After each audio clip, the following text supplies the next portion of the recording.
So, brothers and sisters, what happened on the day of Pentecost is happening even today.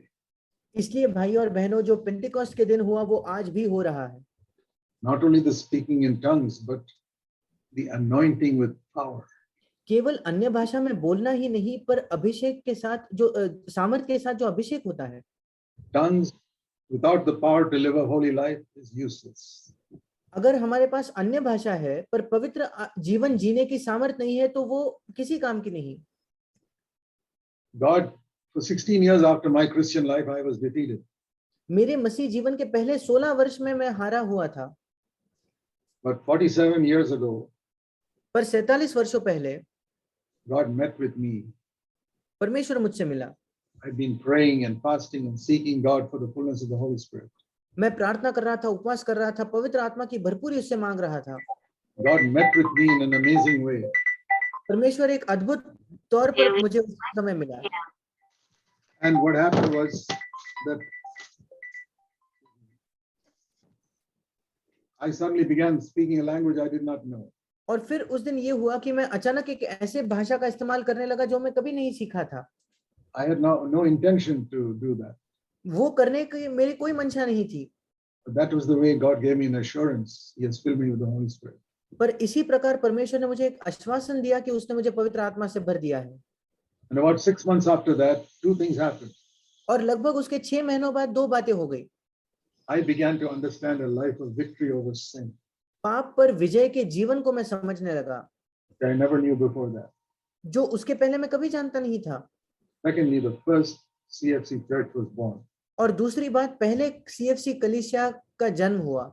Now when I look back, I see, like the day of Pentecost, I experienced Pentecost. और अब जब मैं पीछे मुड़कर देखता हूं तो बिल्कुल पेंटिकॉस्ट के दिन के समान मैंने भी पेंटिकॉस्ट का अनुभव किया. I did not join a Pentecostal church मैंने किसी पेंटिकॉस्टल कलीसिया में जाकर मैं नहीं जुड़ गया, because I do not teach that everybody must speak in tongues. क्योंकि मैं ये नहीं सिखाता कि हर कोई अन्य भाषा में उसने बात करना चाहिए. We emphasize victory over sin, not speaking in tongues. हम पाप पर विजय पाने पर जोर देते हैं, अन्य भाषा में बात करने पर नहीं. But seek to be filled with the Holy Spirit. That I will say to all of you. पर आप ये खोजे कि आप पवित्र आत्मा से परिपूर्ण होते हो, ये मैं आप सबसे कहूंगा. That is what changed our life.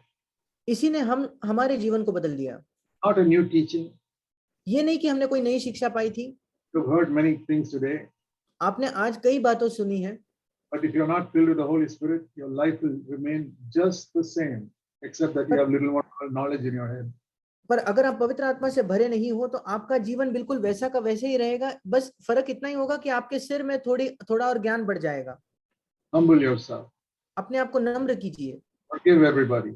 हर एक को क्षमा कीजिए. Earnestly desire for an overcoming life.